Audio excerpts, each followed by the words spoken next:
order now in terms of what you can and cannot say? I don't really think it's any different. I'm really well aware of what the rules of ethics are and what I can and can't say. I think I've been respectful and professional in all of my comments to the media thus far. I think Joan has a luxury, Ms. Aluzzi has a luxury that I don't have, and that's all of you and all of the press and the media that's already out on this case. Ronan Farrow and Jody and Megan do that for her. So Mr. Weinstein has a right to be defended, whether it's in a courtroom or in the media, and I will continue to do what I believe is respectful and the right thing. What do you have to say to these alleged 56 violations of the ankle bracelet, and what's the span of time these happened? Sure, it was a fairly short period of time, and really what they are technical violations. There was never a period of time that anyone could not get in contact with Mr. Weinstein. We speak to him on a daily basis. We know exactly where he is at all times. He has people who work for him and a staff that we can always contact as well. So there's never been an intent in any way for him to not be compliant and or be off the radar, for lack of a better term. How is his health? What the details are about that, what the issue the prosecution had, what are they alleging? The issues really are violations about the bracelet being out of range or a cell tower not being able to pick up a signal. It has nothing to do with any manipulation of a bracelet or any type of real violation or allegation. In terms of his health, you see, this is tough. This is tough on anybody going through this and dealing with the scrutiny not only in the courtroom but in the court of public opinion. And this has been hard on him. He has some back issues that we're hoping to address this week, and that's where his health stands. You can tell it's tough on him. Did you just fall down coming out? Was that him? No. His shoe was untied. He's fine. He's fine. And the proceedings of everything going on today, what does that have to do with the new bail reform laws taking effect January 1?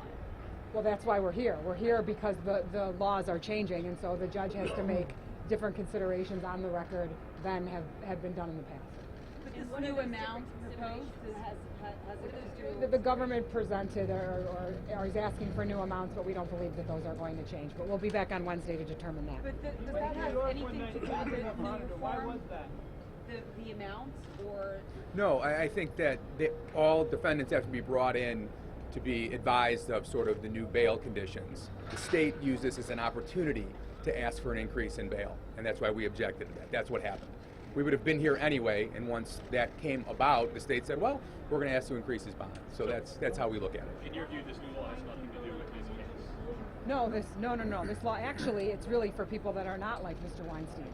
The whole intent of this statute is to keep people out of jail, out of the incarcerated state. So it really, although it doesn't apply to him per se, or none of it has anything to do with him, it's still part of the law, and we have to address it. And does it have anything to do with the ankle bracelet? Does rules change there at all? They do. The rules say that Mr. Weinstein can no longer be asked to pay for his own monitoring, although he's willing to do that.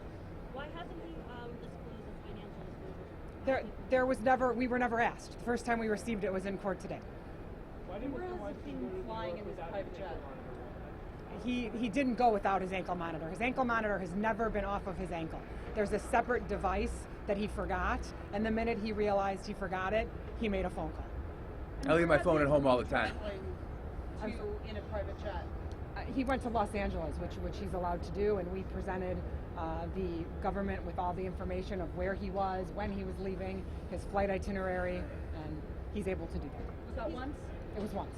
And he's allowed to travel on his private jet? Once within since I've been involved. Within the country, or can he only go? He can only go within the United States, and he must receive permission before. Do you anticipate this trial still starting January 6th? We do, January 6th. You mentioned that can you spell your last name? Cooperating with any other investigation? We have never been, no comment, but we haven't been contacted by anyone. At this And we point. can handle the weather because we're from Chicago, so we'll be ready. How long do you expect jury selection to last? It'll really depend Yeah. on what jurors we find. So we can't make that. Could last a week, could last 2 weeks. It depends on who can sit for this jury, and it's going to be a very interesting process selecting a jury in this case. Thank you, everybody. Thank you. Thank you.